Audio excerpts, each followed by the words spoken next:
Fumble through! Fumble through! Fumble through! Fumble through! Fumbling through, fumbling through. Fumbling through, fumbling through. Fumbling through! Congratulations, you've arrived at the right place at the right time because, my gosh, it's Fumble Through! Fumble Through! A podcast that really does need more hours in the day. That's right, guys, as per usual, I am totally unprepared for this week, so I'm going to do something that seemed to work for me a few eps ago and throw to Brett. Brett, do the stuff. Go. I wasn't listening to any of that. He said something about owls. We in are the day. recording, is what I know. Yep. Everything's coming through loud and clear. I've got all the signals. Everything's checked. Yep. Podcast brought to you by a digital multi-track and Shure microphones. Okay. Is a did you do that? Okay. A podcast brought to you? Well, no. Oh. Well, sure, but can I just ask you a question? These are not Shure microphones. These are they're Rode microphones. A podcast brought to you by Rode microphones. Sure. Can I say, Luke, you did this so much better when I threw it to you. Off the cuff. Really? Okay. Yeah. I've got a bit going on at the beginning of a show, checking that we don't have to start again because I hit record. Yeah. Oh, that explains his writing of lists. Fumble through. That's all I listen for that bit and then And then you switch say some off till shit. the game starts. no, and then someone says beer and then I'm back in. Oh, okay. Well, there's a What are we thing that drinking? you got to throw to people and stuff. Like you got to ask Lindsay, you got to insult him and then throw to him. Speaking of people who've recently been back in, Lindsay? Follow us on Facebook, Twitter, and Instagram. Actually, I don't think we're doing Twitter anymore. Are we Follow us on Facebook and Instagram Yeah. and soon to be TikTok. Soon to be TikTok. I mean, it's as getting the there. entire world Sorry. moves away from TikTok, we're leaning in. Why is the world moving away from TikTok? Just government agencies have decided Well, it's they've no always done good. that. Yeah, It's yeah. That's the Definitely thing, but- not Twitter. No, Twitter's kind of gone downhill. Probably TikTok. By the but time Luke's not allowed on TikTok. Oh, No. That's a choice. It's not I'm not allowed. That's a personal choice. I've spoken to your wife. You're not allowed on TikTok just because you go into a hole. Like But When- Luke no, you doesn't can- listen but to the show now, anyway. now I just watch shorts on YouTube, which is essentially the same thing, just a few Yeah. months behind me. yeah, but when you go to the bathroom and it takes 5 hours and your wife gets a roll of what do they call the things on TikTok? Tox. They're sent to a toilet. Toques. I think full of a toques is what they are. toilet tox. I'm not watching TikTok on the toilet. How nice use of alliteration, though. Toilet talk. so what is the enunciation. new thing then? What? We There don't is know no new yet? thing. There is no new thing. No It's just new the old thing? things are going out. Ask Right. ChatGPT. She'll tell you. All right. Our Lord Well, and I Savior. still like Instagram more than anything. That's why. Yeah, I prefer Instagram. I'm a visual person though, so I think it's just working really well for us. I think Facebook is a staple and kind of is a baseline and useful. Twitter did nothing for us, and I'm pleased to see that bird go because Do you know what I found really funny though when Twitter started to go? Is all the Dungeons and Dragons podcasts that we were like following suddenly turned to porn, and I don't know what. Did they? Yeah, I don't know what the robot mechanism was. You know, it's D&D 1. I'm just reactivating my Twitter account. Hang on a sec. I don't know what the mechanism change was, but it was kind of like, hey, look, all these new empty channels to take over, and that suddenly was just. Oh. Yeah, I thought that was how things went, and then they changed it. Like I thought that was the beginning of everything, and then it gets flooded with porn at the very beginning, and then they're like, "Oh, it's gone too far. It's gone too far. Ban it all. Ban it all. Ban all content." But yeah, I don't. I'm really lazy with Instagram. I have all these cool things that I'm doing, and I just forget to take photos of them. Ah, yes. Classic. Well, we're pretty regular, like Luke on the toilet. I am actually. Every day, regular. but Friday we post definitely, and then Fridays we post probably, and never on the weekend because I'm too busy. Sometimes we post other things, but I don't know. I don't. I used to post photos a lot. You guys have a really solid Fumble Through Instagram account. I've got the business account that I take care of. It delivers our core business quite well. I haven't posted anything on my Fumble Through Instagram for quite a while. I keep buying toys with the idea that I'm going to go back to toy photography. I started making some pillars for a new Indiana Jones toy that I got because near me there's a house that's been knocked down. There's rubble everywhere. It just looks great. But I don't know. Who knows? Well, Who knows what I've enjoyed on Instagram is growing our audience by creating videos and audio content that they can hear grabs of the show every day of the week, depending on I what do we love post. You have been working hard on some stuff, Brett. Did you say hard on? Of all the things we've talked about, Sorry. you heard hard on. Hey, Yep. That's when you throw to Lindsay. Speaking of hard-ons. See, that was that moment. And there. All right. Speaking of someone who's backed, did I say backed in something for Lindsay? We have a sticky date stout for the Fumble it's been a Brew. while since I've had a sticky date. Just go Really, to guys, come on. That was gold. That was gold. go to the gym with Justin. So this is Bad Shepherd Sticky Date Stout. Justin actually brought this one into the household. I saw looks Sticky nice. Date and I was like, I'm there. We So- haven't had a stout for a while. We And I haven't. thought the weather's nice and cool. Yep. It's the Middle perfect, winter. it's the stout weather. We've Yep. got beanies on again. Let me read you the can. Everybody's in a t-shirt except for Luke and Lindsay, the two people who of Danish and English blood. Oh, that's true. Yeah. Creamy and full-bodied with rich, indulgent butterscotch caramel tones. You call Just them a creamy. hint of vanilla. This is not privileged at all. This is not your average stout. Sweet dreams are made of these. Who am I to disagree? 6.5%, 1.8 standard drinks in the can. A nice little design on the can too. I want to talk about the logo because that's going to be my Yeah. thing.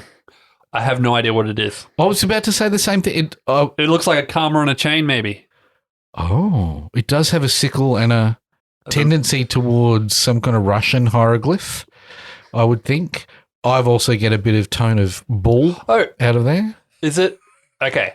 Is it? Because it's Bad Bad Shepherd. So There's a it's shepherd's crook a shepherd's crook, and a a scythe. scythe. and it's making a sheep's head. Yeah. A ram. Yep. Yeah. Oh, I mean, it made perfect sense to me when I read it, the company and stuff. I was trying to link it to Sticky Date, but that would be stupid, Yeah, I was wouldn't it? trying to do that too.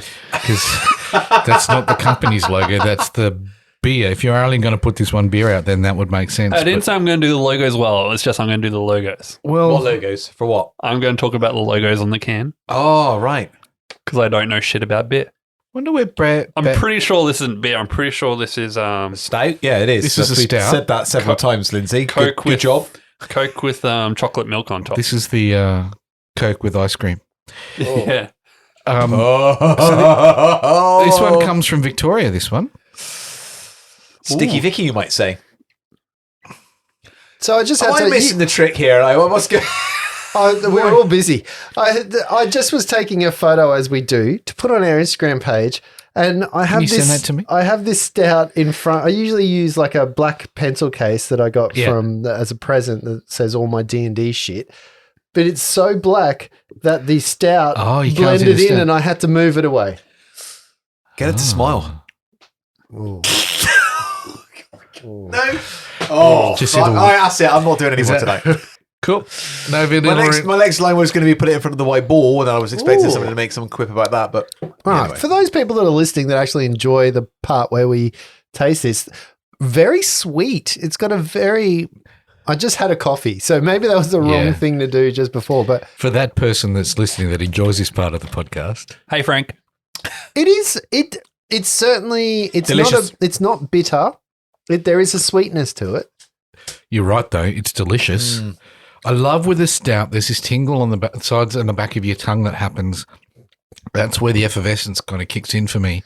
And this one's got that. I don't know if it's off, but that's what it's doing. Is there a cinnamon in there? Is there a hint of? I'm not something sure She like that? delivered it. I'm not sure if I like it yet. I'm not a big caramel fan. What are you expecting to like it? You're not a big caramel fan. Sorry, I am flawed. Who doesn't like caramel? Me. Lindsay. For our fans in the US, caramel. Caramel. Who you don't like caramel at all? Nope. At all? Like The idea of a chocolate caramel, never eat 'em. a caramel sundae. It sounds pretty definitive, Justin. The more you explore, I think the answer is going to be the same. Very means occasionally, no, Justin. I like salted caramel chocolate things. What about a caramello koala? Don't like them. What about the new caramel chocolate that's out? Haven't tried it, Oh, it's but probably won't like it. delicious. Do you So like white soft chocolate? caramel, hard caramel? A little bit, neither. but not loads of it. Do you like it dark occasionally. chocolate more I than love white? dark chocolate. Okay. Dark chocolate or white chocolate, Luke? Yes. As long as it's smiling. As long as it's chocolate all the way. What about you, Brett? Depends on the mood. I prefer dark. Yeah. Ah. It depends on the mood, though. I mean, like sometimes I want like a 90% cocoa dark Ooh, chocolate. I love- Obviously, I won't be eating much of that because that's far too rich for my blood to be able to go through a whole bar. And certainly, if I want to pace myself, that's what I'll eat. It's far too rich for your blood to pass through the small gap in your heart. Clogging it up. He's got a heart? I had a friend. The other thing I don't think I'm not sure about is how tightly fizzy it is. I don't know how else to say that. But It like, is it's tightly. You are right. That's tightly fizzy. That's actually a really good description. That's what made it so bubbly. It is very tightly fizzy. I like Don't that. encourage him. I like it. No, I think he's right. Yeah. You're the odd man out here, Luke. What's Yeah, going I'm on? happy with that. I'm always the other So way, right? by tightly fizzy, it's got a sharp fizz and then it disappears, right? Is that It's what you're real. talking It's about? really But it's- effervescent. yeah. And that's the thing that hit me on the back of the tongue and the sides of the tongue. Was the tightly fizzy? Yeah, the same thing when I That's eat. Brett's rapper name. Tightly fizzy. Yeah. It's like when you have The DJ, yeah. From a jacuzzi. it's like when you have in a the jacuzzi. lifesaver or whatever it is on your tongue. Oh yeah, And it yeah, yeah, fizzes. yeah. Oh yeah, Yeah, that's what it's like. yeah, that's right. I should go on like proper beer shows. How very dare you? Well, you'll be the one that puts it in layman's terms, right? Totally fizzing Lindsay. So I've had a lot of time to think about it, and I've come up with a dicey question. Okay.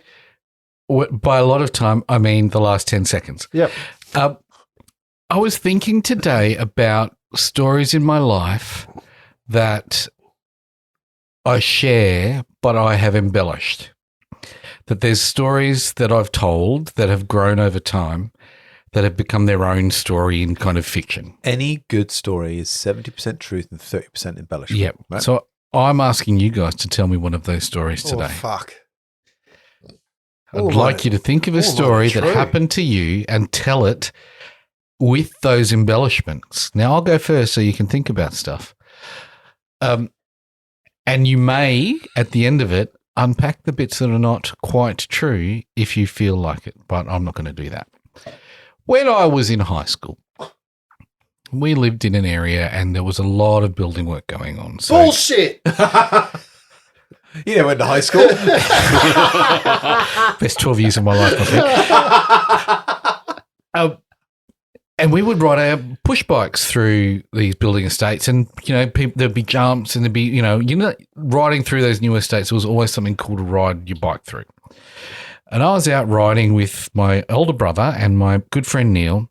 My bike I'd had it since I was 3, back in the 1880s. It was everyone else had nice BMXs, and I had this shit little, looked like a dragster. It was a dragster. Well, it was a dragster. It had the foldback seats. It had the big fucking arms. Yeah. All you didn't have were the tassels that came off it. But I would have been maybe 14. Isn't that a chopper? Maybe a chopper. Yeah. I would have Whose been chopper is this? 14, and it was sized for an 8-year-old. So it was very, very, very, very small. Sized for an 8-year-old because I was sized for a 12-year-old. Yeah. I'm just picturing the Goonies when he's on the. Very similar, very similar. So we're out riding, big brother, friend, me. We're riding through this, kind of bush on one side, and we're ahead of us. There's this kind of nice mound of dirt, and you think, oh, there's a good jump. My brother's up on a little hill, and he tells me and my good friend to jump that. That's a really good jump. My good friend goes hell for leather on his BMX to this hill. About 2 meters beforehand, slams on the brake and skids up to the hill and turns around and says, "Don't go. I want to go first." At which point I went, "Fuck you, I'm taking this jump." And I went hell for leather.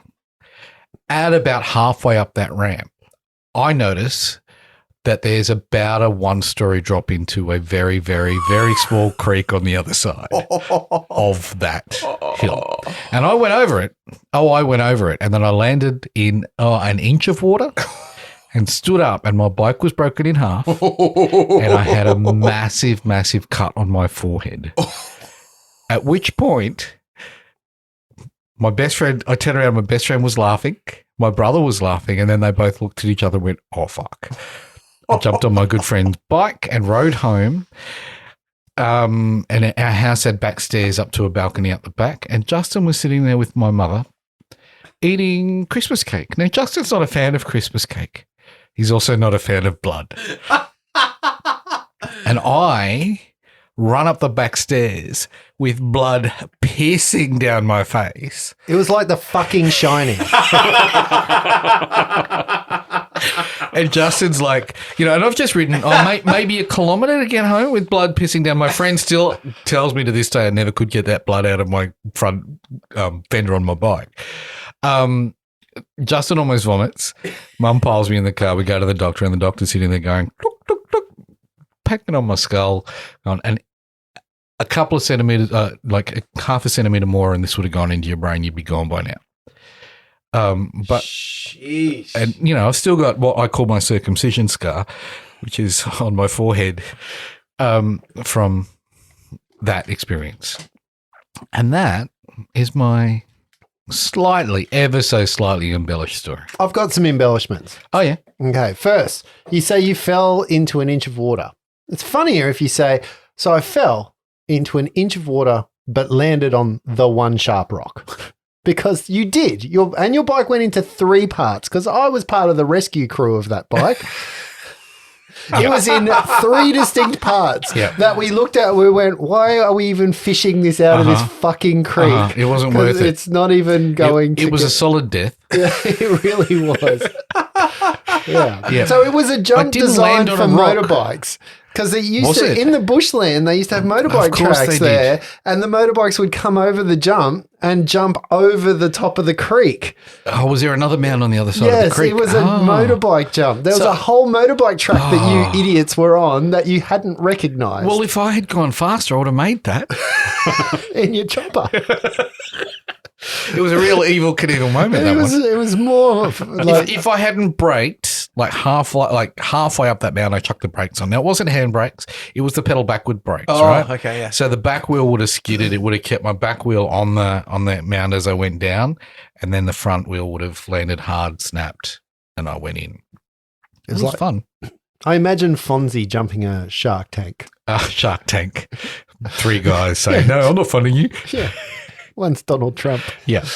Crikey. How's that for a story? Yeah, that's pretty good. That's a tough one to follow. Well, I've had 10 seconds to think about it. So, anyone else got a story from their childhood that they tell? No, I don't really. I swear I hear these stories from like my dad and all that kind of stuff. And I go, I didn't even get like half that lineage when I was like a kid. Like, Did you get up to mischief? You're not a mischief maker. Not much. Pussy. It was all stuff.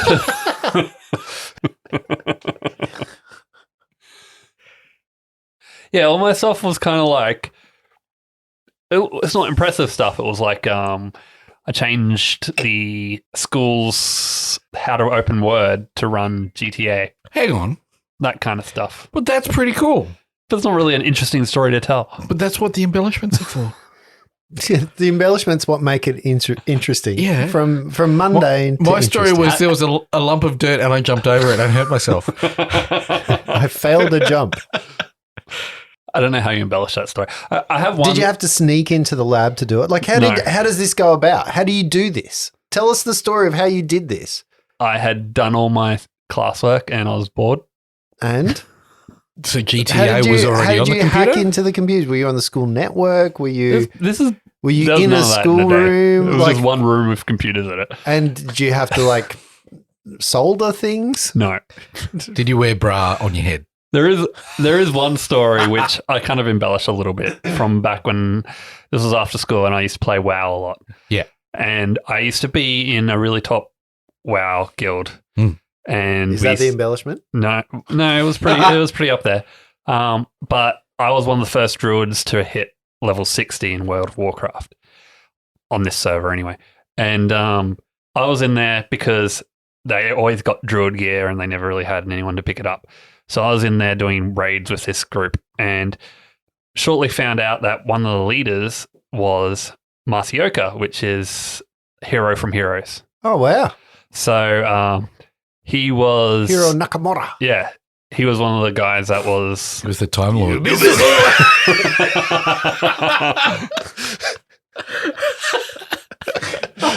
Oh, dudes. For those of you at home, we'll give you 5 seconds to say your Ubisu, and then we'll move on. Oh, my days. Sorry, Lindsay. That was a moment. Luke had that moment. Yep. And yeah, so... Like I wasn't part of it. Yeah. Basically, we used to do some raids and stuff like that. And shortly after that, I got kicked from the guild because I missed a run of an instance because our house was getting fumigated. Oh, so that's a shit druid of you anyway, right? Yeah. Should be able to get rid of those pests from your house without fumigation. But yeah, that was my story of... So they just boot you from the guild? Yeah.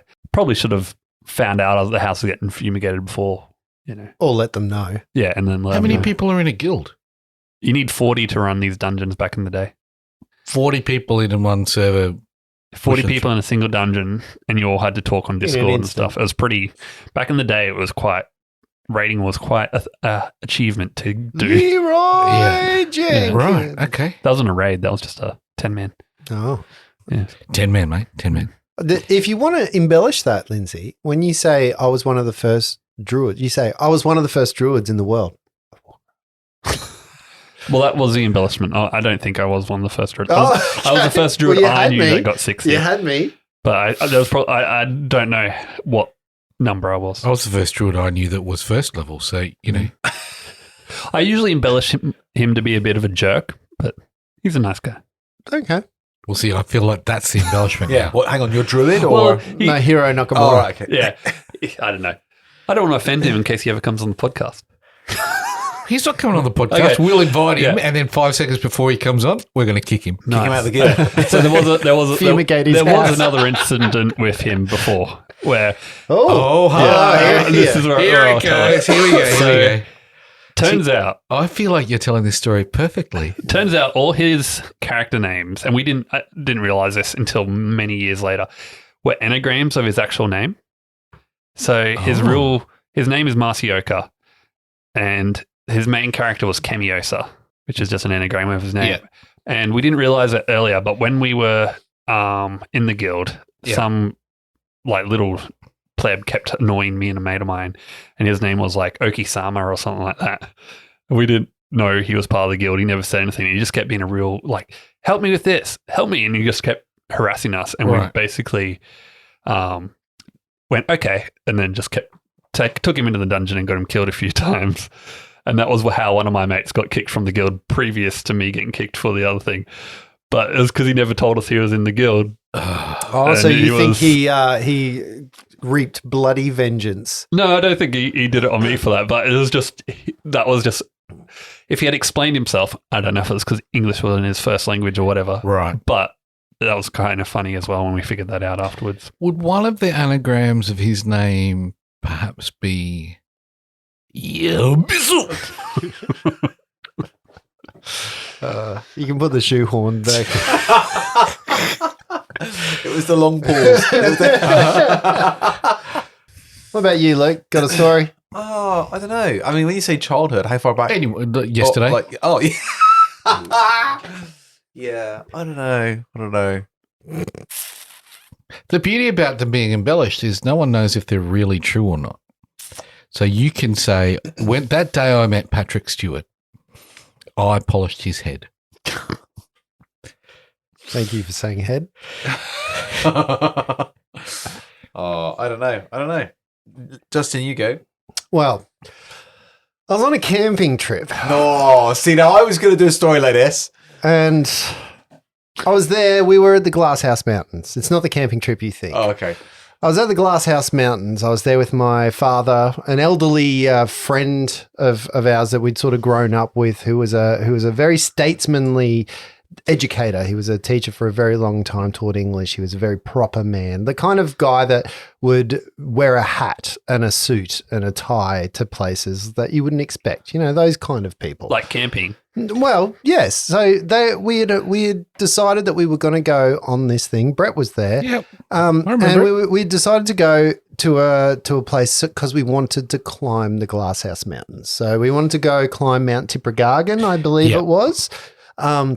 And there's a couple of other mountains like Gun and stuff up there. So we went and stayed in this caravan park. There was a beautiful vista of a caravan park, a shit caravan park. Like the caravan park was like the going into the beginning of The Last Starfighter and seeing that caravan park. It really was. was. Old. It was kind of without run the down. computer game. Yeah, there was trees. Well, there was one tennis court that had a puddle in the middle of it. So you knew it was good. But the whole point of camping as a young person was the two things you do when you go camping: you get a pocket knife and you get matches. And I had a match, my butt, Brett's face.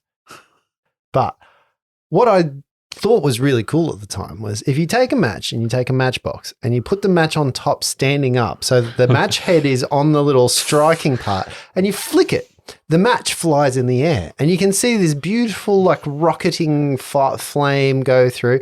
And I had a whole box of matches. So I was just walking around outside and I am flicking a box of matches through the air. Let me just look at the statute of declarations on bushfires.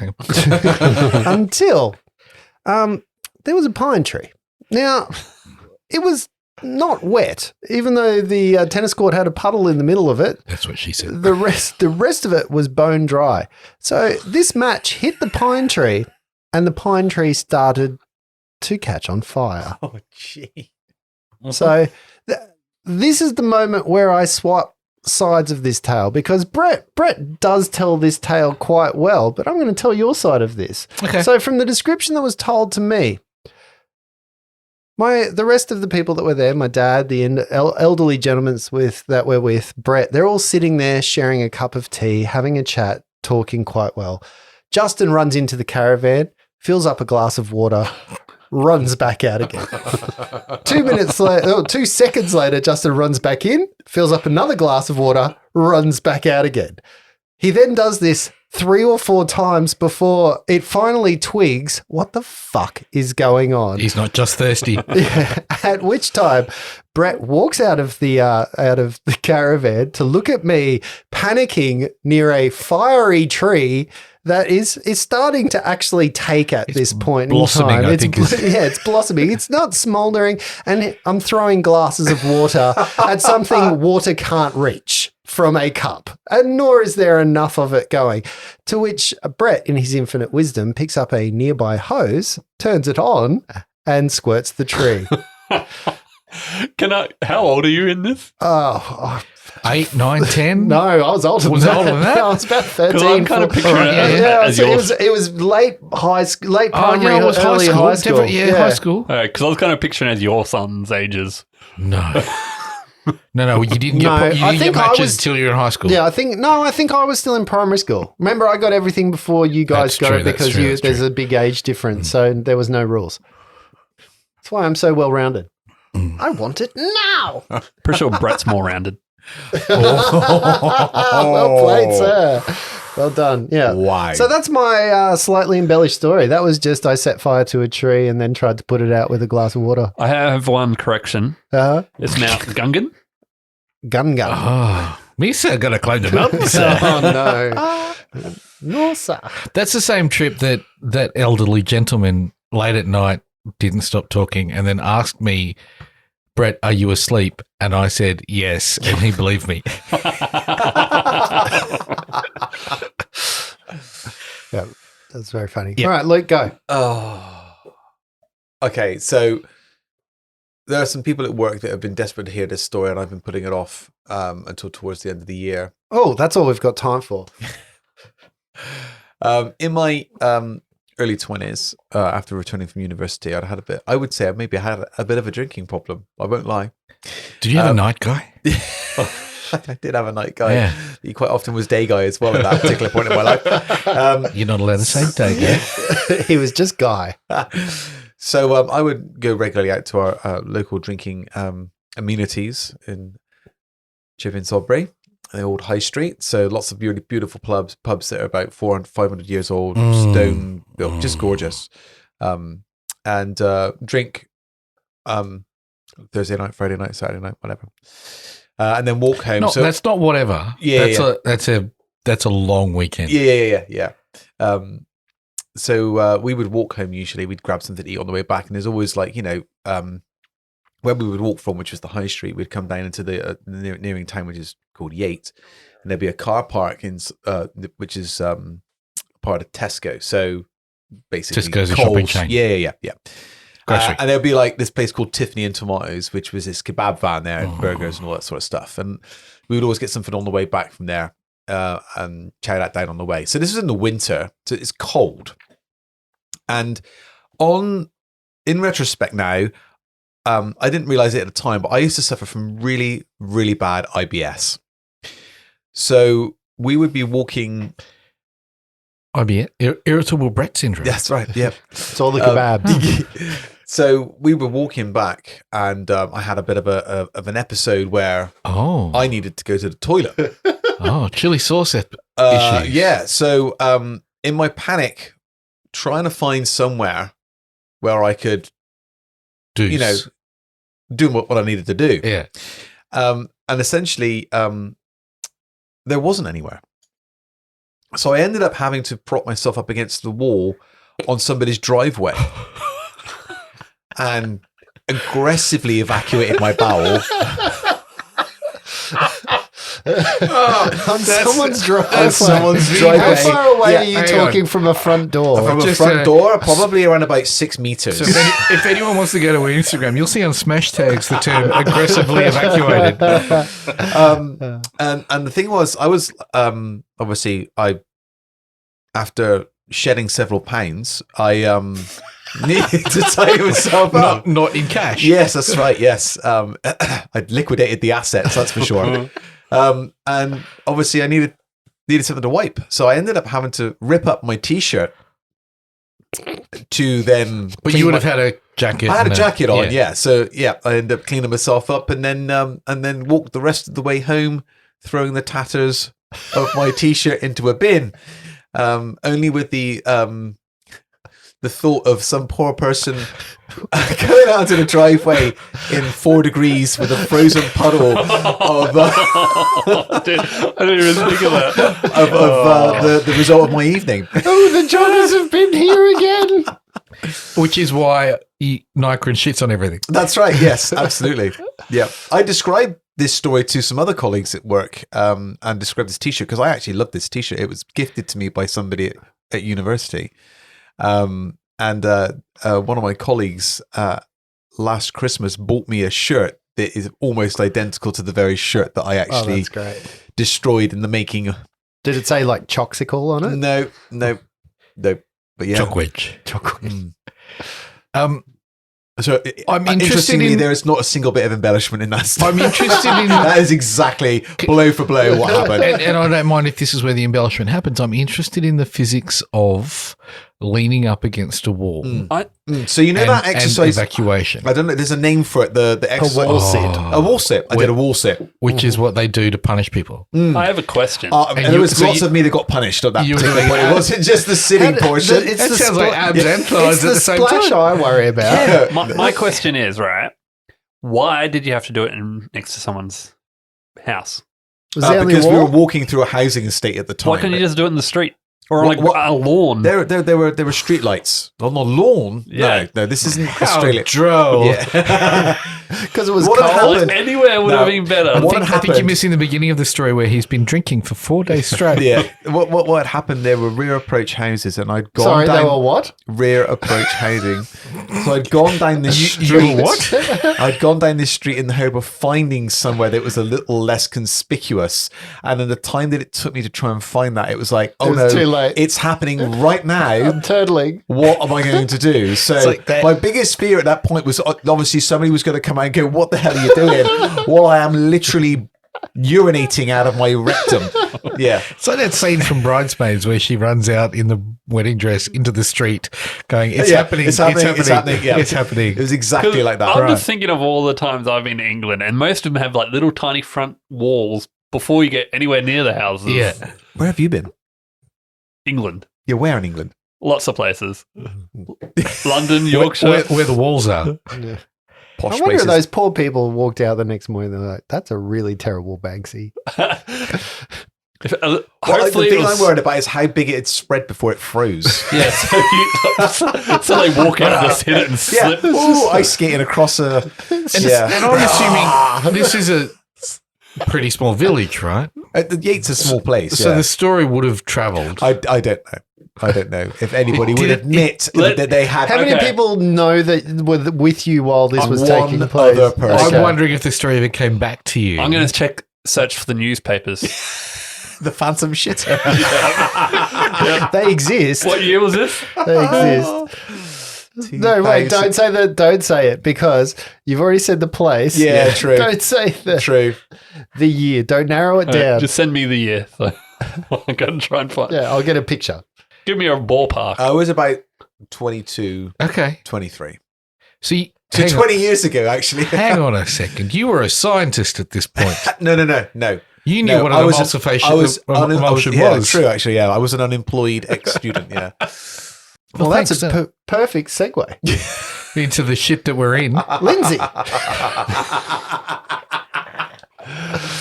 Okay. Sticky date. So Oh, It certainly ended that there we way. go. So I've been, my daughter has been teething a lot lately. So This better be a fucking haiku. I've been up a lot in the middle of the night rocking a baby. So I have a fairly long intro that I wrote. Luke just What? lost it and rocking the baby. You looked at me, you said rocking the baby, I was like, oh. I looked at you, and then you looked, I don't oh. understand you guys Fucking sometimes. hell. You'll be so. I think he's thinking rocking the baby is a euphemism for masturbating. Some of your best work happens when you're rocking the baby, right? Anyway, It's like a little baby's arm holding it up. No wonder they call him Tangles. all I'm saying is I've wrote a fairly long intro Power to Okay, through, buddy. good. Power Good. through. Power recap. through. So Classic Lindsay. Chapter 24, The Stone and the Sword. It was a particularly crisp morning as our heroes woke in the woodland manse, and dew still lingered on the leaves of the overgrown building. The burden of leadership lay heavy on JR's shoulders, making his small size seem even more diminutive under the stress. The town was counting on him to find a solution to this dragon problem. But so far, all he has done is fail at escorting people to a safety and is no closer to finding a way to deal with this dragon. This is not the way it goes in the storybooks. There is always some sort of convenient plot point to ancient weapons or powerful magic, but this is real life and no such luck will be had. Suddenly, a kerfuffle is heard from the bushes nearby. As they investigate, they see a magnificent Palomino centaur fighting with another orc boar-shaped shifter. Meridius charges at the centaur's aid with a sound like a landslide and quickly disengages the orc's head from its shoulders. "Thank you, mighty heroes," says the centaur. "As a reward, I'll tell you of a magical sword in a nearby barrow that will slay dragons." ... Nice. Love the throwback to kerfuffle. Nice. I love the kerfuffle throwback too. I mean, Justin powered through last episode as we were chucking all those synonyms out. Absolutely bombarded him.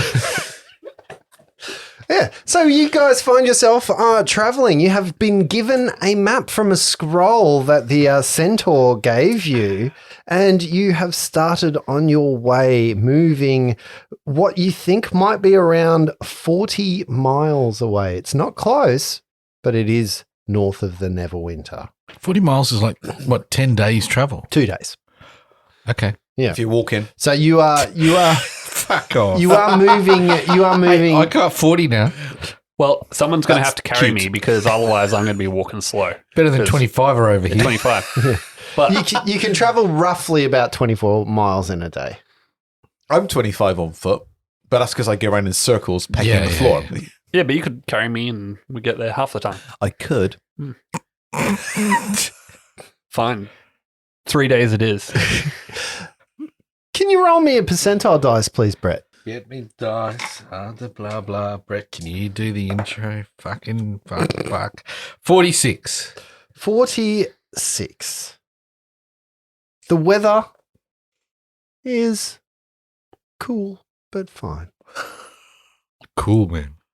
There's a northerly coming in from the Gold Toes mountain. Why do you rides. pull a green screen out when you start? And I think you'll find there's a high coming over the mountains right fucking- here. It's a deep how- depression and descending how. around the table. Yeah, chances of rain. Chance of rain. Chances of rain coming out of my eyes. And you guys find yourselves moving through the wilderness. The first day passes very uneventfully, except I need to know who is leading this expedition. Who is going to be using their prowess of woodmanship to lead you in the correct direction? Oh, that would obviously be J.R. Lockwood. Okay, JR, what kind of skill do you have with this? Survival? Yeah, that'll do it. 20. 20, Hang on. adjusted. 22. Oh, Sorry, 21. Hang on. I'm working out my new 16, proficiency bonus. 12. bingo. That's number one. Sorry. No, it is 20 adjusted. 20 adjusted. I forgot I've already done that. 20 adjusted. Moves you into a beautiful place. That night you find a nice campsite that you think it's quite picturesque. You can see the open skies above you, the stars shining, perhaps a dragon flying over the top that gives you enough cover so the weather is not inclement, but also you sleep uneventfully as a long rest takes pause. I'm hitting the button anyway. Cool. Next day, Luke, percentile dice. 30. It is also another glorious day. It is blue skies. You can see the snow-topped mountains in the openings of the Neverwinter Forest as you move to the northwest of Phandalin. You eventually arrive at a very strange place. A 30-foot high hill rises ahead of you. The top seems way too flat to be a natural occurrence. Just jutting from the grassy hilltop, you can see a row of 10-foot tall, bone-white rocks that arc towards the stormy sky like outstretched talons. Mummy. It's not stormy, it just sounded nicer. Oh, embellishment to Yeah. the name of the game. So, like pointed rocks. Like, you know, the Asterix and Obelix rocks? Oh, yeah. Yeah, like those. Just 10 foot high. You know they're and- called obelisks, I right? know. I know, but I wanted an obelisk can also be a big flat rock like in Could be a 2001 A Space Odyssey. So Menho? there are many different types of But what obelisks. you did Stalagmite? was you asterisks next to the obelisks. Yeah, but because they had pointy tops on the front. Yeah, like Luke's frozen poopies. Oh, no, there was no points. It was all flat. It felt very harsh though. Yeah, so you can see that on top of here there is some of these rocks. Should we investigate these unusual outcroppings? Yes, well, I would imagine this would be some sort of marker for the Barrow, but let's be cautious. He did say it was probably cursed of some kind, and, you know, in all the stories, Barrows are filled with undead creatures of... Oh, Can Lycran do a little flyover? Have a look? Yeah, Oh, you can have a you goose. can take to the skies. Wish he would the tell us sky. before he did that, Yeah. but whatever. He's his own bird. Just make a wisdom check for me. Wisdom? Mm, Ooh. What's one of them?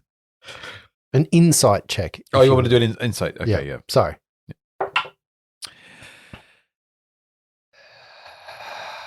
Lycran hasn't woken up fully yet. Mhm. So his wisdom, he's rolled a 5. A 5 on an insight check. Insight check, yes. That's with a +3 modifier. Okay, wow. My So D20 rolls are just as good as they were last time. Yeah, you fly around, you see a very grassy type of plain, but this weird kind of plateaued mound spreads. It's almost like it's got 4 points to it, or 4 edges, like a cross almost. A weird wonky cross though. Okay. So I'll fly back down and relay this information to the party. Yeah. There are 7 of those rocks almost in a weirdly straightish line. Should we investigate? Yeah. Anybody else got any idea what that might be? Sorry, I just have looked up the significant amount of phantom poopers in Bristol.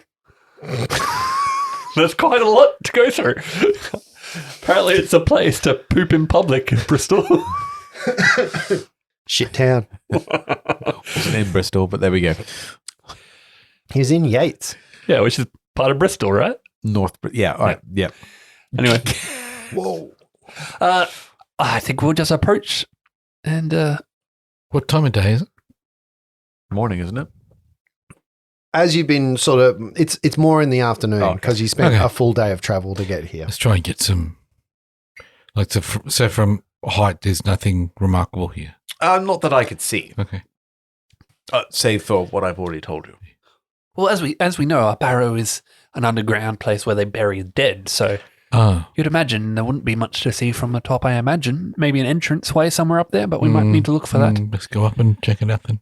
Indeed, let's go. I guess you're on foot this time, Birdie. Am I? Can I not fly back up? If you want, if you want. Yeah, it's 30 foot high. Yeah. Off I go. Yep. So you fly again onto the top. See you on the other side. Your companions can walk up. Like it's not too hard. There is a gradual kind of mound to it, but the top is quite flat for an extended period of time, which is quite odd. As you get to the top, Maradius and JR, can you also give me an insight check? Marius got a 13. Mm-hmm. 19 for JR. Yeah, both of you notice something quite unique about the mound. You're kind of walking around, you're looking at the stones, you kind of start looking left and right, and you kind of look to the front. You know how I described it as a cross shape? The front's a lot shorter, like it's a bit short, and then you look to the sides, you're like, oh, that could be a wing, and that could be a wing, and that could be the tail of a dragon.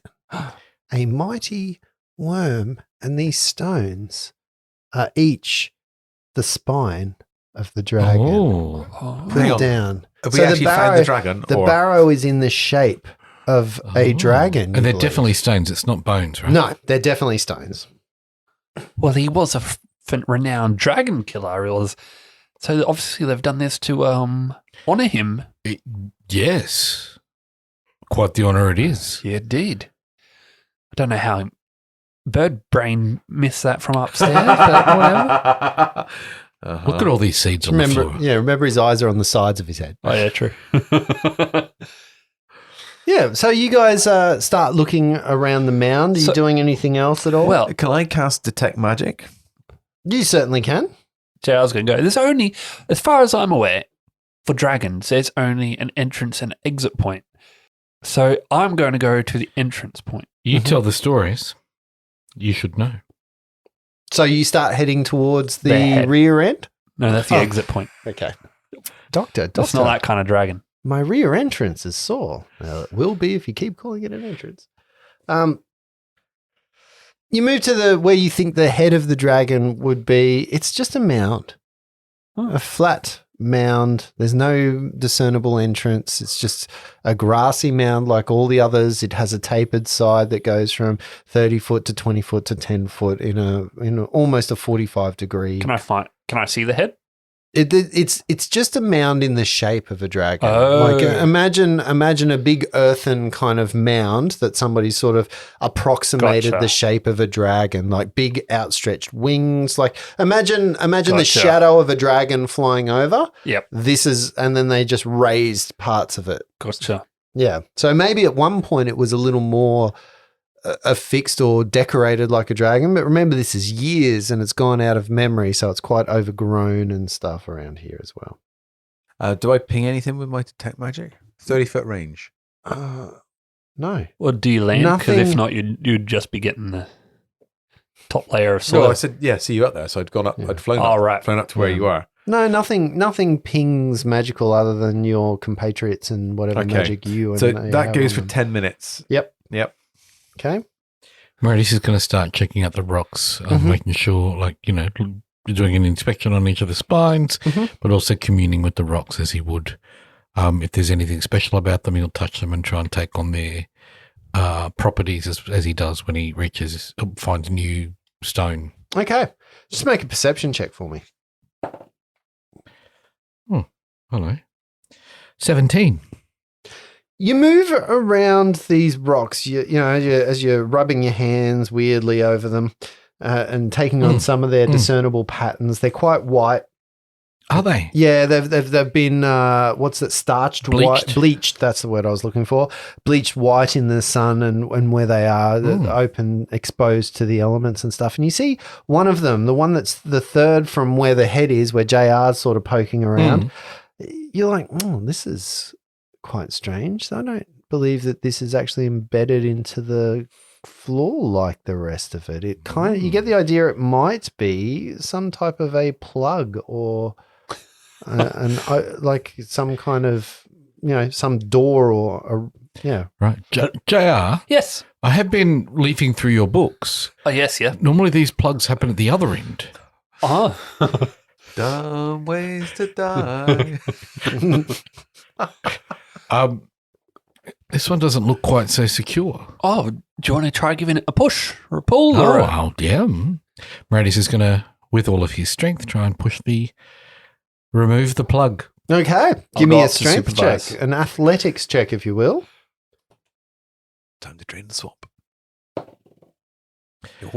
24 for the strong man. Finally, something a barbarian's good at. Moradius's muscles strain and buckle as the stone begins to move, and he topples the stone over, revealing a small hole in the ground and a 2-foot wide spiral staircase with flagstone steps that descend approximately 30 feet downwards for those Great. with dark Down vision. in the ground. Into a barrow. Lovely. Even from where you are, the uncovering of this, there's a smell to it. It's got that kind of an earthen smell of stale air and something that hasn't been disturbed for a very, very long time. Imagine like going into an underground place. It's damp. There's dirt exposed to it. Dank, I think, is the word. Yeah. Dank. Dank. This has not been opened for some time. We are one of the first to have explored in here. We should do so with respect and honour. But be on your guard. Is my detect magic pinning anything at the moment? No, nothing. Meridius, Yes, sir. before we go down here, Yes, sir. would you like to wear this amulet? I always like something pretty from you, but tell me, why would I? This is that clockwork amulet that I don't think we ever gave to anyone from a while ago. That basically, instead of rolling a d20, allows you to take a 10 Oh, on any attack roll. And mechanically that means nothing to me in character, but it sounds okay. just once Once a day. Allows you to take a 10 just once on an attack roll, yes. Mm-hmm. Sure. I just thought it might help. It's not magical Occasionally. though, right? It's just clockwork. It's just gears, right? Yes. Just regular. Yes, it's just gears powered by something that I do not know. Excellent. Much like your abilities are just music, right? Yes. You hear a faint ticking and whirring noises coming from inside. Clockwork. I understand. Yes.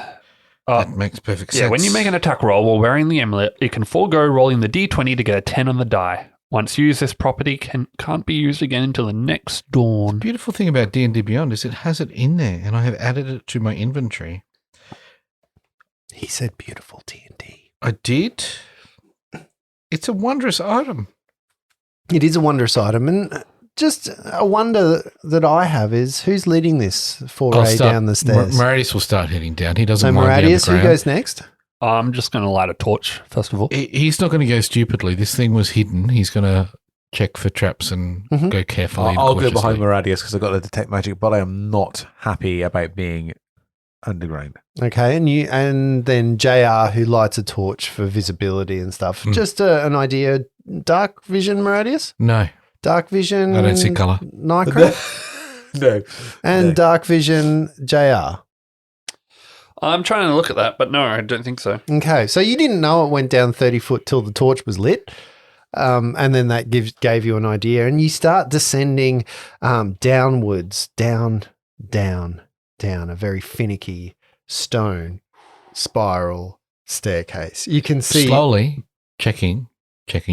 Yeah, you can see the earthen walls of this place is what kind of emanates that smell, as they're just sort of compacted earth on the outside. They're not walls as you would. There's someone who has put stones into the floor as you get down, and as you get down, it is total darkness from here. But what you do see from this little area is a tunnel that comes out, sort of a circular chamber. So imagine a circular staircase that goes down, opens out to a ring road around what would be like you came from the inside of the circular the stairs staircase. are in the middle. And then around it is a road. That road has many, many offshoots. 1, 2, 3, 4, 5, 6 coming off it. One to the if we go by the clock or the very north, there's one at 12 o'clock. There's one at 3 o'clock. There's one at what's that one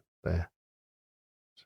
5 o'clock. There's one at 6 o'clock. Then the 3 and 5. There's one on the other side of those that look very similar. But the first thing that you do notice is while it is pitch black in here, and you kind of circle around this little ring road, just exploring this little moment. And I want to clarify something on my light. I do not have a torch. Okay. I have candles. So I have like a wee willy winky candle holder. So I only do bright light for 5 feet and then dim light for Excellent. an extra 10 Okay, feet. so it just got a lot more fucking crazy in Is there here. a reason you don't want a torch? I just don't have them on my... Maradius is going to Kit. turn to you and go, that is ridiculous. Here, take this torch. Okay, good, because you couldn't even see each other with that kind of light. You were concealed from each other. But what you do notice is a different type of light, a golden kind of an alluring light emanates from the other side of the ring road from where you can't see. So you're on one side of the ring and you can see some light sort of flickering from the other side. What are you going to do? Is my detect magic still? It is, and you have pinged nothing. Nothing. Okay. We will investigate the source of light. Maradius doesn't mind creeping ahead as noisily as he can. I will follow with you, keep in the middle of you both with the torch up high as I can. So I'm at the back. Okay. Well, Yeah. I just need to be there That's so fine. you guys can see. No, And then I would have been more hesitant to go even further. Yeah, so you move around the ring road to the south, the direct south tunnel, and you can see a light that shoots around. And as you go down that tunnel, as the light disappears, there's sort of a dog leg, so you can't see where you can see not the source of the light, but you can see the light from the sides as it looks like it's moved down that tunnel. So flickers of light and Yeah, shadows. but you can't see because the tunnel's not straight. It kind of S-bends or sort of goes. Remember, these are all kind of earthen tunnels, so Can I they're check not for exactly tracks? straight. Tracks. Yeah. Yep. That'd be 23 on a survival check. if Nice. That's what you need. No, you What? can't see any ideas of tracks. It's stones that have been sort of pounded into the It's not ground. dirt down here, it's stone. The Okay. ground, somebody's like put like it's steps, like compressed. stones Oh, into yeah, there, okay. like stepping stone, cobblestones. Yep. But the walls are dirt. All right, I'm going to draw my rapier. Can I make a knowledge check on Barrows and story? Being a famous author and all that, some sort of knowledge check on stories I've heard about Barrows or what I find in Barrows. Your and all that is equal to yada, yada, yada. I don't know that there's a knowledge like you've heard the tales of barrows. You know that a barrow is a burial ground. You've heard the ideas of hauntings. Like you don't even have to roll for that. There's not enough I know, out but there I'm trying that to figure out. a barrow would have this creature guarding it. Some stories tell tales of mausoleums with centaurs and minotaurs. Well, player knowledge knows who this is. and I'm wanting what this is, and I'm wanting JR to know what this is. Mhm. You have no indication of knowing what there's absolutely nothing that your character has seen that would give you an idea of what this would be. except Floating for- lights and under You the haven't area. seen anything. You haven't seen the source of the light yet. Okay. Meridius is going to... Do you reckon this light then is leading us to our magical treasure? Doom. I don't trust a creature that doesn't say hello. Obviously, it would have seen us like we saw it. True. And it knows the lay of the land down here if it's been down here for some time. Well, that's why I got Sir Pokington out. I'm not super happy about this either, but... I'm going to pull out my shield, my new shield. It's got +2 on it. It's got a 2 on it. And then I'm going to also pull out the rod that we got, the extendable rod. Oh, the No, collapsible pole. immovable? No, it's a collapsible collapsible Where'd rod. you get the collapsible rod from? It's a pole, collapsible pole. Yep. Pole of collapsing. Yep. Okay. And we grabbed it from somewhere. And I'm going That's to from the gnomes, I think, actually. Yeah, something like that. Going there. I'm going to start just checking the floor, checking the walls, Mhm. making sure where there's no traps around this place. Yep. You Worried- start moving worried about being down led the, into the corridor just and to, looking down for arrow slits and and you start moving down the corridor. It isn't too long. You probably move about 15 feet before the dogleg kind of evens itself out and you can see an opening at the end of the tunnel. The opening has a room beyond it, but more importantly than that, in the opening, you can see a floating light. Now, this is where Lindsay's player knowledge comes into play because as the first time that you see a floating light just in the sky, there's actually 3 of them sort of just weaving around each other in the sky, just at the edge of this room. You can make a knowledge check, please, to see Arcana? if you can figure out what these are. No, it would be religion, please. What? It's not a spell? Yoda. Is 10 minutes elapsed? No. Okay. How far back are you? It's a 12 on a religion. I'm pretty close. I wouldn't have Okay. been left behind because I'm trying to stay next to the light source, Into the which is light. what, yeah. Yep. Anyone else do a religion check? Religion. 14 on a religion check. Not for me. Yeah. None of you know what this creature is. It's a creature. So, yeah, well, or this moving light source. It kind of looks like a large kind of floating glow bug in the sky. That's just at the edge of this opening into the next room. And there's a room behind it. Yeah, very much so. Did they seem to have noticed, these creatures noticed that we're there? They're just sort of hovering there. It's almost, if you had to give floating balls of light some kind of personality, it's almost as if they're warily checking you out. They kind of duck around the corner and they poke their head out a little bit and then they duck back, kind of checking out what's going on down. Okay. Should I try diplomacy? Yes. Oh, well, you are the silver-tongued one of the party, so go for it. Hello there, creatures. My name is J.R. Lockwood. This is Meridius and Nikron. We are just here to retrieve a sword to fend off an evil dragon. May we pass? Like a light bulb that's sort of going out, it flares a little bit. Like the light emanates and goes boom and gets a little brighter of one of them as it kind of pulses in light as if to communicate back with you. But, you know, it's very difficult to understand what that means. We mean no harm. And I'm going to resheath my sword. Mm-hmm. I'm going to take a step forward. Mm-hmm. Nothing happens. No, nothing happens. Let's just walk quietly and gently. Be on your guard. I don't know what these things are, but if they're not attacking us, I don't see the point in attacking them. Mm-hmm. Okay. Meridius is still worried about traps and being led into trapped areas. This is a barrow where traps would be set for treasure and treasure good hunters. Good point. If Indiana Jones serves me well.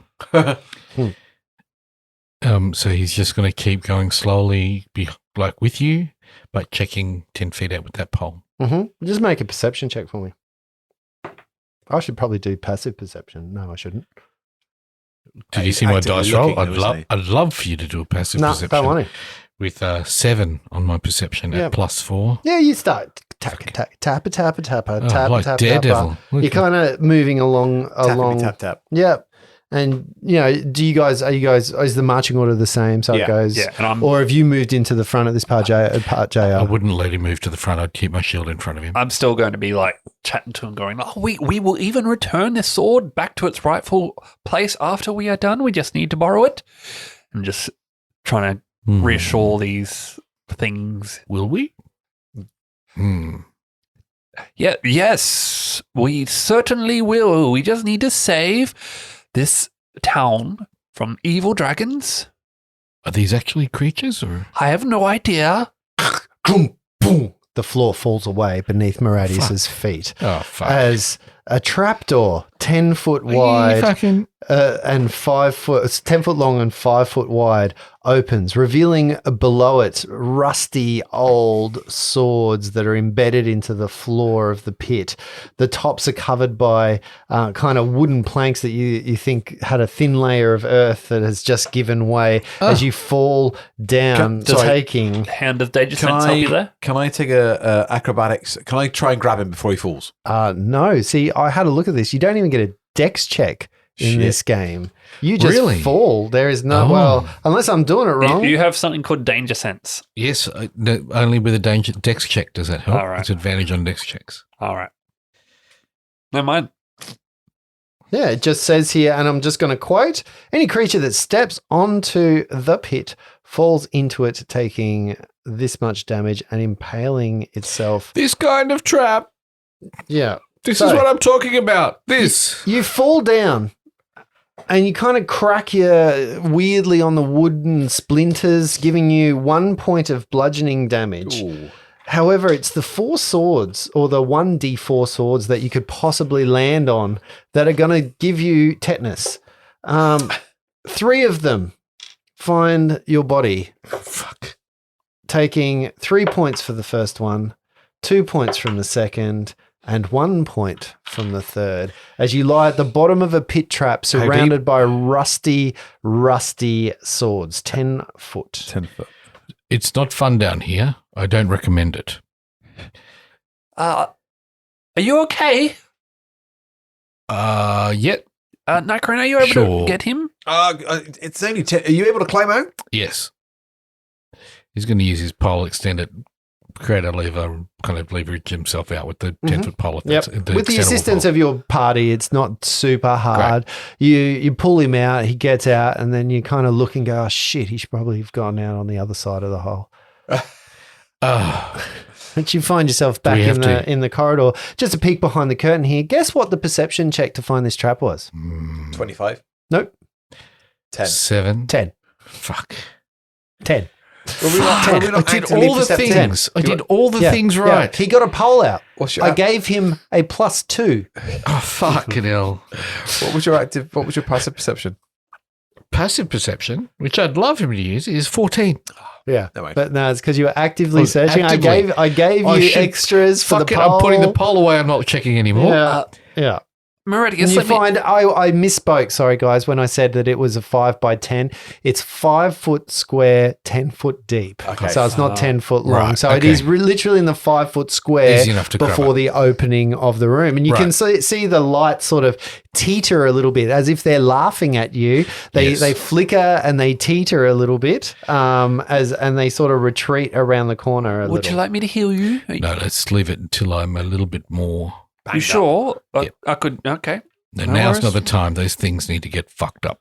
Okay, no worries. Interesting thing happens. Oh. Maradius says those things need to get fucked up. And you see the light palpably change in the corridor in the room. What? No. Fuck. It dims a little. Oh, shit. It changes its tone to more of an angry, aggressive tone. And one of the light creatures moves out in a very lighting, aggressive manner. I'm not sure what a light looks like, but it looks aggressive. Initiatives, please. Oh. Sorry, dudes. My flippancy has caused us problems, I see. All right. Maradius, what did you get for your initiative? 13. What about you, Nightcran? 11. What about you, JR? 9. Oh, okay. Meridius, you see these creatures, like you said, oh, I'm going to fuck them up, and looked and you go, oh, shit. I think they heard me, kind of thing. I didn't mean it. I was just joking. There is a 5-foot space between you and them. What I was hoping was to make you one creature lighter. No, he's going to compact his pole and pull out his battle axe. Not his great axe, but his battle axe, because he's wielding a shield, trying to protect the guys behind him. Yep. Okay. Nikron, you're next. I'm going to delay. I think I'm going to see how this goes with Meridius trying to axe 2 small lights. Ask him a question. JR? He didn't. I'm going to try and make a persuasion check and try and calm everyone down. I'm going to be like, he didn't mean it. He was a bit upset because he fell over and hurt himself, and he thought you might have set the trap. We don't need to come to blows. Would you like me to play you a ditty or tell you a joke? Do you want me to do a persuasion? Yep. 20. Dirty 20. Not enough. Not enough. As they're already angry, there's a moment there. Now, I had a number in my head that you had to beat, but it was 21. It was around changing an already aggressive perception. It was 20 Meridius. Yeah. Yeah. So what are you going to do? Like, you tried the persuasion. Anything else that you're going to do with your remaining actions of this turn? Yeah, I'll do a vicious mockery at one of them. Okay. Yep. You can only see one. Only one is poked out. You see the others sort of, if anything, have sort of retreated in the back, and you see more lights in the back. 3. Right. You must not be very bright because you're a bit dim. We'll save. Okay. That is a wisdom save of 10. Fail. 2 points of psychic damage and disadvantage on their attack. Okay. 2 points of psychic damage. Coming into the... Piss kick. Yeah. Nice. The creature has its turn. So I don't know if you want to come out of your delay or anything at this point in time. As it moves, just floats a little bit closer to Meridius, who is in the lead here. And it floats over the pit? Yeah. Fuck. I don't think I do. I want to see what this thing does first. Mm-hmm. You can see some type of bright light emanating as a crackle around it. Lightning seems to go... And it's not exactly lightning, but there is a magical shockwave of light and shocking kind of energy that springs forth from it, almost like touching, you know, those little lamps, the round globes that you touch and the electricity comes. Yeah. It's almost like that's pointed straight at Meridius at this point in time. And with disadvantage, that is going to be a 10 to hit you. It doesn't hit. Okay, and this creature is right in front of you, trying to zap you, and as an electrical charge or a discharge seems to zap straight around you. The back of your hairs sort of stand on edge, giving...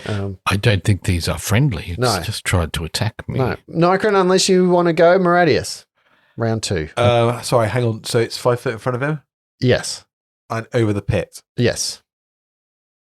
If I wanted to get past it, I've got to go over the pit myself. I mean, do I get a? You have to go over the pit, and remember that these tunnels are not tall; they're about 8 foot tall, so it's not a huge amount of space to go through. That's quite cramped. All right, so I'll firebolt this thing. Okay. Does a 21 hit? The 21 definitely does hit. That's 14 points of damage.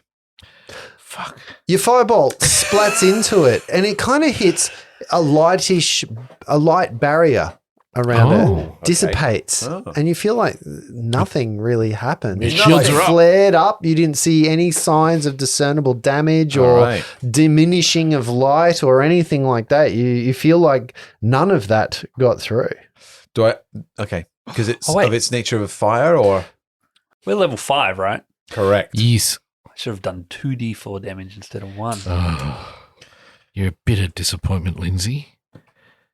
14 on the fire. Fair trip. Shut up. I would like to recant what I just said after reading a rule. Okay. The flame hits it. Hang on. Luke, rules are things that come in books, so they detail the which apparently system with which you play a game.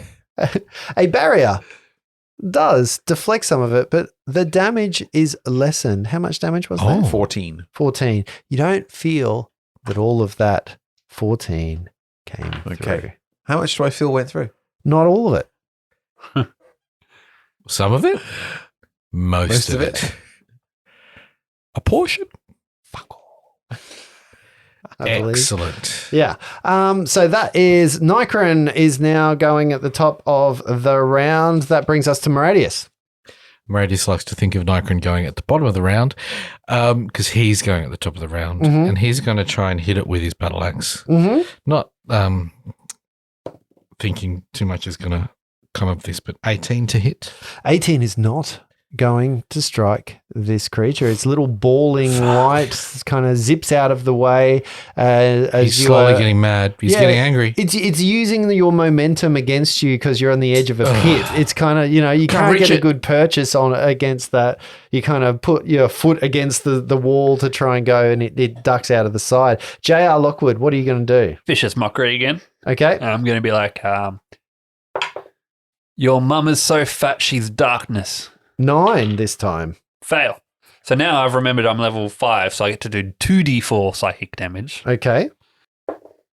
4 points of psychic damage and disadvantage on the next.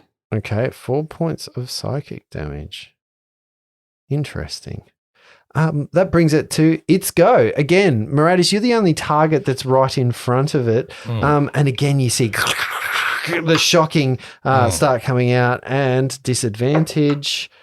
I rolled exactly the same both times, which is 11. 11 doesn't hit. No, it doesn't. And it kind of, no, there is no 5-foot step in this game, is there? No. So it just stays where it is. It can't disengage without giving you an opportunity attack. I believe that's rules, right, guys? How wide is this tunnel that we're in? 5 foot. 5 foot, 8 foot Well, tall. I know AOOs, the only time you get provoke an AOO with spells is if it's... No, it wants to move back. All right. So it's a movement out of square. So it would have to spend its round doing that without doing that. There's no 5-foot steppings. All right, Moradius. Oh, no, sorry, Nikron. Am I able to... I can't occupy the same square foot No, that you he's, can't. square foot that he's in. No. I need you to come back. I've heard that a lot. Moradius, step back. JR's right behind me, right? JR's right behind me. Oh, I thought I was right behind you. No, that's right. JR's right behind you. Damn it. He won't leave JR exposed to the edge of this pit. Not a chance. Mm-hmm. JR, if you step back, I can do as Nikron asks. Righto. All right, Moradius, you'll go. Moradius is going to remember he's got 2 attacks this time Mm-hmm. and use them both to try and hit it. The first So attack... you're using all of your daily special abilities to get these 2 attacks that aren't going to hit? He's going to get into 1 level off exhaustion death. Okay. No, it's just 2 attacks. Just your 2 attacks. 21 to hit on the battle axe. That very much is going to ring true against this ball of latelat. I thought that was never going to hit. For 5 points of damage. Mm-hmm. Doesn't... You hit the light. It kind of is a spongy, like while you smack it, the light has a incorporeal sense of sponginess. Describe the weapon that you're using. It's a battle axe. So it's one-handed axe. Not his preferred weapon, but he's got his shield out. So And how much damage do you do? it did the amount of damage I mentioned earlier that I can't recall what it was because I've put the dice away.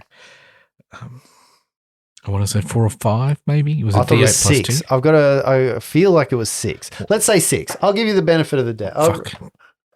Yep. Yep. So you feel like not all of that damage went through. Okay. Thanks, Okay. mate. Again. Did some of it go through that? Yeah, you do feel like a little bit of it went through, but definitely not all of it. Second attack. Second attack is going to be a grapple attack. He's going to try and reach out and grab it. Okay. I love it. It's an opposed check, Justin. Athletics versus dexterity acrobatics, if you've got it. Okay. So you reach out 20. to grab this. This is the first time I'm going to give you this moment. Make me a dexterity check. Do I get my advantage because of danger sense? You certainly do. As you reach out to grab it and your hand passes straight through its incorporeal shit. body or its ephemeral incorporeal body, and you have a chance of losing your balance and falling back onto some rusty swords. Oh, fuck. All right, well, dex check, you say, 17? Very much. So you kind of, once again, you use the sides to kind of brace yourself. Your axe kind of slices up and catches some dirt to keep you there. But your grasp of the creature, it just sort of passes straight through its body. How did the axe hit it? My hand could not. These things are confusing me. Have I fallen half down the pit? Am I hanging on the pit? No. You're just on the edge of the pit. Okay. You didn't. You have no negative. Like mechanically, there is no negative for you. You saved yourself. All right. That gets us to that's Moradius. Nikron, you've already had your go. J.R. Lockwood. Vicious mockery again. Mm-hmm. Light travels faster than sound, which is why I thought you were brighter until you decided to speak. 14. 4 points of psychic damage and disadvantage on next attack. And I move back 25 feet. Okay. And I'm all out of light jokes. I'm all out of light. I have to come up with some ball jokes. Shouldn't be too hard. Did I tell you about my son who went to McDonald's today? I said, here we are, we're at Mackie D's, and he popped up Mackie D's nuts. Very proud of that child. As soon as your vicious mockery kind of a single tear of light wells in the like a floating eyeball and dribbles off, and as the light tear falls, the light is extinguished and the room is plunged into darkness. Except the torch I'm still holding. Flickering in the rear is a single candle. You didn't move There's a single 25 candle. foot back, so you're way back Yeah, there. wee willy winkies come back out to. Oh, that was almost sad. Yeah. Oh, kind of feel bad. Yeah, all the lights have disappeared, so there's not. The three of them are gone. Maradius, if we see them again, please don't insult them. I didn't think I was insulting them at that time, but yes, of course. I mean, obviously they're very sensitive. I mean, I didn't think I'd make it cry itself to death, but here we are. Well, Do you need a hand getting out of that pit? No, I'm It's not fine. in the bit. Yeah. I was going to get Nikron to do it. Maradius is going to jump the pit. Mm-hmm. Just make an acrobatics check. No. Okay, this is an easy one, Brett. Is it? It is an easy one. Look, acrobatics is dexterity based. It's strength. Or is it you can athletics? make it athletics. Sorry, Oh, well, that's my strength. jam, mate. Yeah, That's plus strength. 5. Okay. I have a plus 5 on this. 6.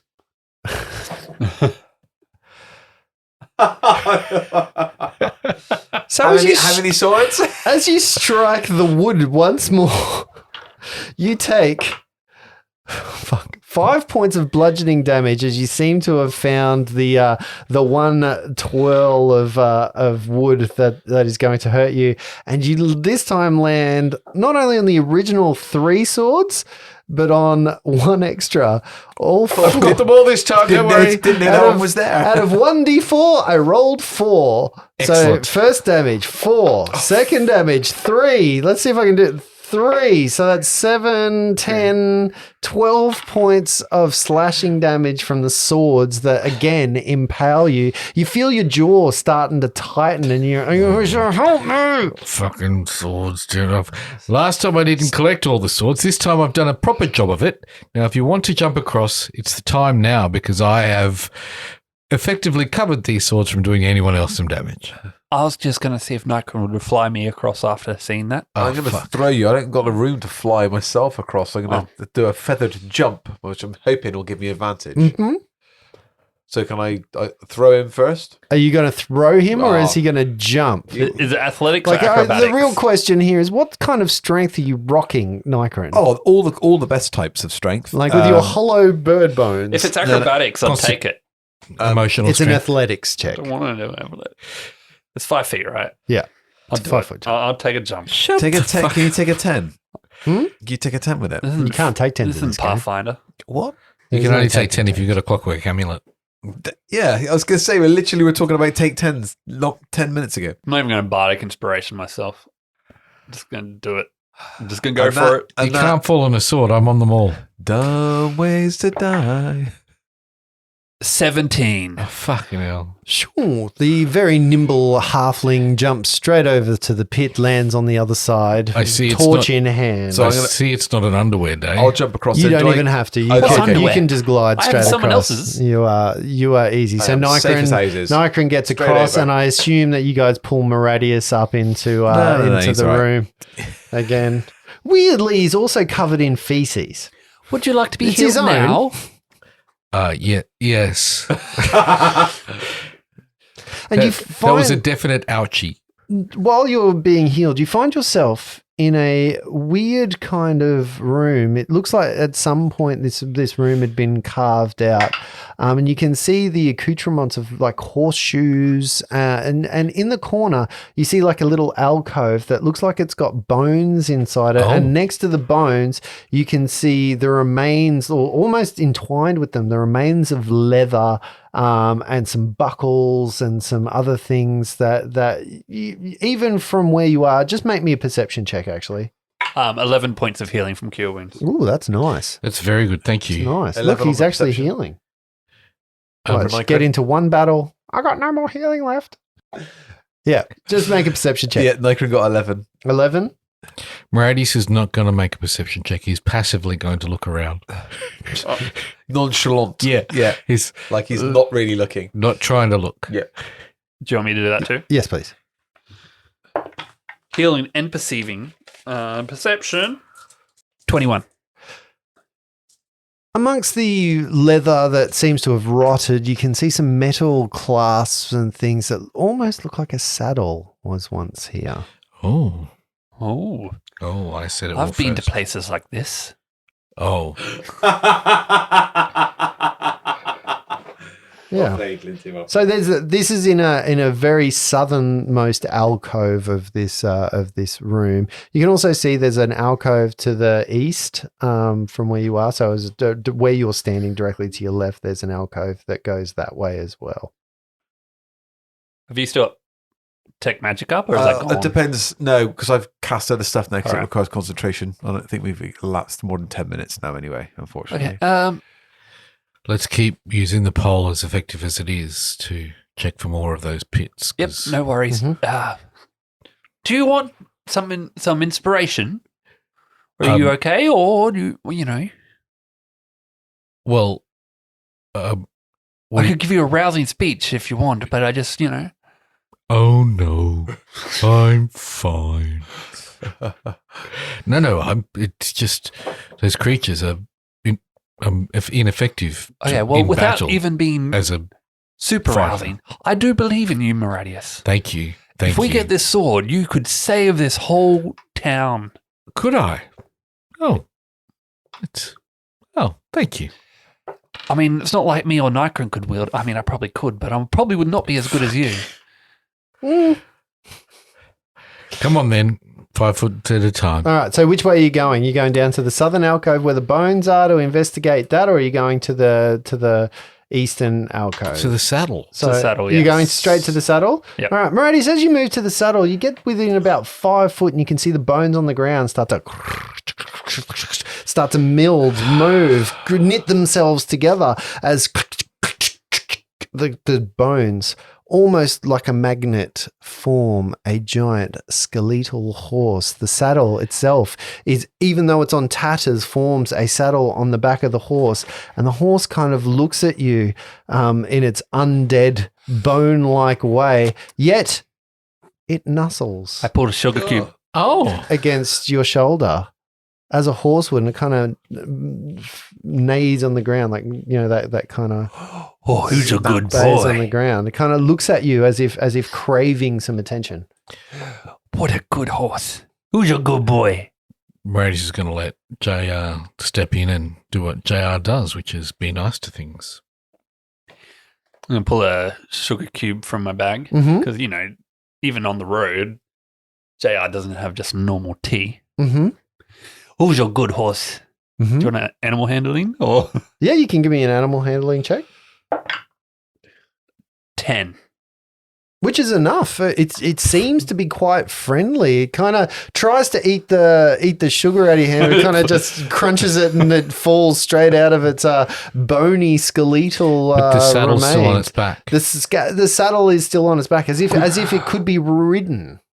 This might make This will make. JR equal. We could travel a lot faster now. Do you want to help me up? Yes. I kind of feel like Is there anything in the saddle? Anything in this? No, it's just a saddle It's to just a ride saddle, on, right? not saddle No bags. saddle bags or anything. Yeah. being that I've only just read it and JR was around long before this, I kind of realized JR is very much like Two Flower from the Rincewind books in the Discworld, like the first ever tourist.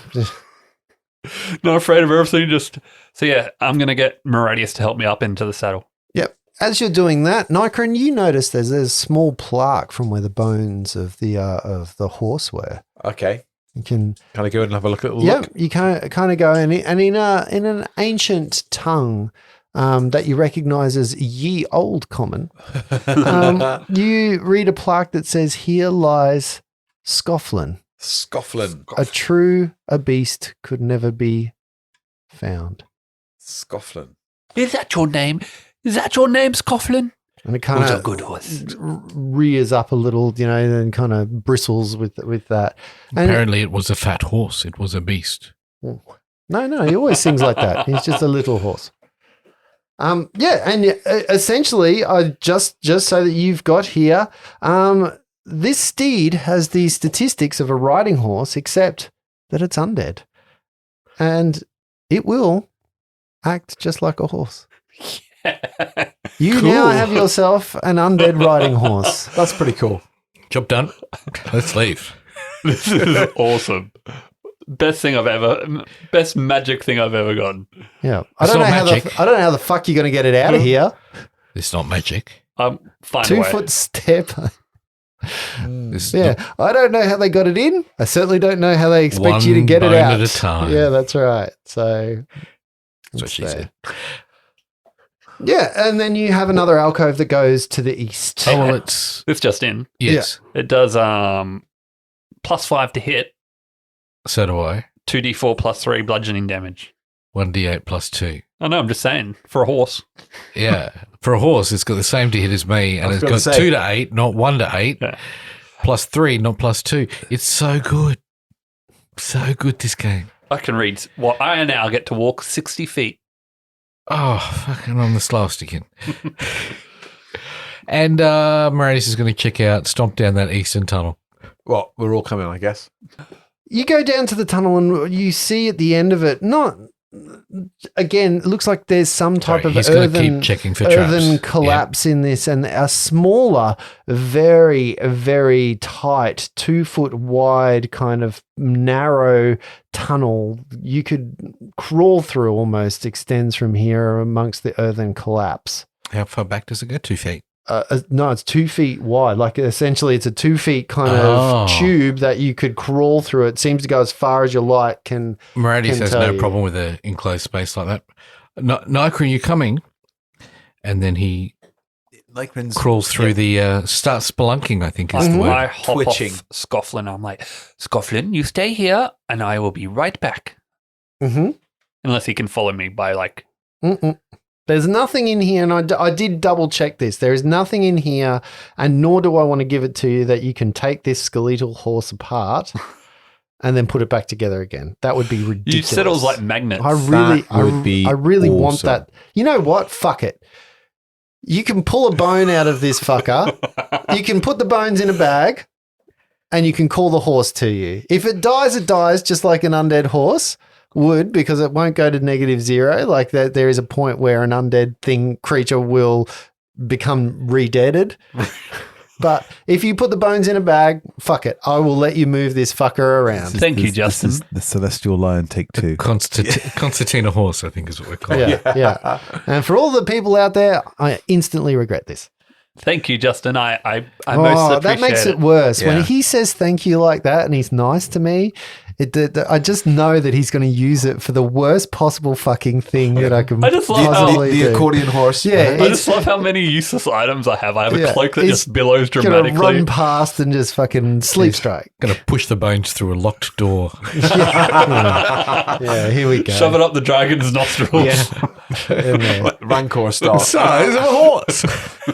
Yeah, and you start crawling through a 2-foot wide tunnel that Nikron should be absolutely ecstatic about getting through. Brett, can you make a perception check for me? Is it passive? No. Oh. 15. Ouch, I banged my head. Yes, Your it's a small pole, tunnel. as you are probing forwards with the yep. pole, Yep. hits some type of plate or metal or something. Yeah. Don't think it's a good thing. Oh. Another trap. You think so? Oh,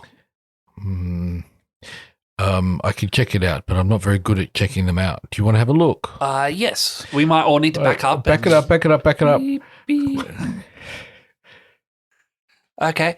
I'll go through because I basically just need to tie duck this a little rope bit. around just in case I need to pull you out at some Yes, point. I just need to duck a little bit. So I'll go have a look with my torch. Yep. So you start moving through. Just make a perception check to see if you can find it. It's just there. 14. That's enough to find a pressure plate in the middle of the tunnel. Okay. Push it good. It's almost like it unlocks some kind of gate in a different area of the complex. I'm trying to figure out a way I can do this without. Do you have some type of ability to rogue this up? No. I could throw a rock at it. To disarm traps, perhaps? I don't think so. Let me check. No. Mm-hmm. So what's your plan of action here? I'm going to back up a bit. Uh-huh. I'll throw a rock at it. You're going to throw a rock at it, like a heavy rock? Yep. So you're going to trigger it? Yep. Okay. Couple of things happen. He's throwing Moradius. Moradius You- is like, oh, hey. The first thing you hear is Moradius go, oi, oi. Then you hear a click, clunk, and then a rumble as the entire passageway collapses with J.R. Lockwood trapped inside. As a basic rule, what we have here is the good part. I'll give you the good part first. You have total concealment. Plus prone. The second part is that you are buried, you are blinded, and you are restrained. At this point, you begin suffocating, and we'll find out how that resolves itself next time we play. I get the horse out. Push the bones of the horse through to him. Yeah. Like a magic missile him and put him out of his misery. I think he's going to get out of his misery anytime soon. He's going to the glue factory. I love you, Scoffles.